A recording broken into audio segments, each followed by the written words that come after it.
নমস্কাৰ বন্ধু বান্ধৱীসকল, আজি আকৌ ওলাই আহিলোঁ। এয়া তুতুমিদা আছে, মই আছোঁ আৰু সমীৰণ আছে, সি ড্ৰাইভিং কৰি আছে। এই জোনবিল মেলা চাব চাই থাকক। সমীৰণ হাই হাই এটা দি দিয়া। বাহ ব'লা আমি যাওঁ। এয়া চাই থাকক আপোনালোকেও, এই জোনবিল মেলা দৃশ্যবিলাক যিমান পাৰোঁ দেখুৱাম আপোনালোকক। জোনবিল মেলা হৈছে তিৱা জনগোষ্ঠীসকলৰ এটি পৰম্পৰাগত উৎসৱ হয়।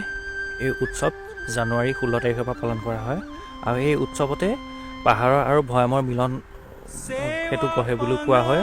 পাহাৰৰ মামা মামীসকল যিসকল পাহাৰৰ তিৱা জনগোষ্ঠী লোকসকল তেওঁলোকৰ পাহাৰৰ আলু কচু লৈ নামি আহে আৰু ভৈয়ামৰ লোকসকলৰ সামগ্ৰীৰ লগত বিতৰণ কৰি পালন কৰা হয়। ব'লক চাওঁ।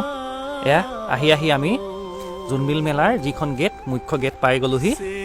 এই গেট বহুত মানুহ একে ভিৰ, গাড়ী বহুত আঁতৰতে আমি থৈ আহিবলগীয়া হৈছে, গাড়ী ইয়াত সোমাব দিয়া নাই। এইটোৱে গেট। ইয়াত গেটৰ দুটা ভাগ আছে, এফালে প্ৰৱেশ আৰু এফালে প্ৰস্থান। মই বেক কেমেৰাই ভালকৈ দেখুৱাই আছোঁ, চাই থাকক। এইখনেই হৈছে মূল গেটখন। আপোনালোকে স্পষ্টকৈ দেখিছে কিমান মানুহ, ভাল লাগিছে চাওকচোন। মানুহ লোকাৰণ্য হৈছে, বহুত ভিৰ আৰু বহুত ভাল লাগে আৰু বহুত ডাঙৰ এৰিয়াত এই উৎসৱ পালন কৰা হৈছে। ব'লক আমি ভিতৰলৈ সোমাই আছোঁ। সোমাই আহি দেখক এয়া বজাৰ আৰু মূল মেলাস্থলীটো আছে। এয়া আৰম্ভণিৰ পৰাই বজাৰেই বজাৰ আৰু গেটৰ আগৰ পৰাই বজাৰ। য'ত দেখিছোঁ দোকানেই দোকান, মানুহকে মানে বহুত দূৰত গাড়ী ৰাখিবলৈ গৈছে, গাড়ী সোমাবলৈকে দিয়া নাই। আমি বহু আঁতৰত থৈ আহিছোঁ। আহক, এইখিনিয়ে হৈছে মেলাৰ মূল স্থলী।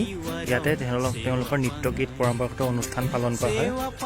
আৰু অৱশেষত চাওকচোন, এটা ভাল বস্তু দেখুৱাইছোঁ। মানে ভাল বুলি কি, অলপ ৰেষ্ট্ৰিক্টেড হয়। পৰম্পৰাগত খাদ্য, পোৰা গাহৰি আছে আৰু পৰম্পৰাগত পানীয় দ্ৰব্যবিধো আছে, কেঁকুৰা আছে। আৰু বেছি আগ নাবাঢ়ো, মোৰ মোবাইলো চাৰ্জ কমি গ'ল, ছুইচ অফ হৈ গৈছে। গতিকে ভিডিঅ'টো চাই ভাল পাইছোঁ যদি লাইক কৰিব, কমেণ্ট কৰিব, শ্বেয়াৰ কৰিব।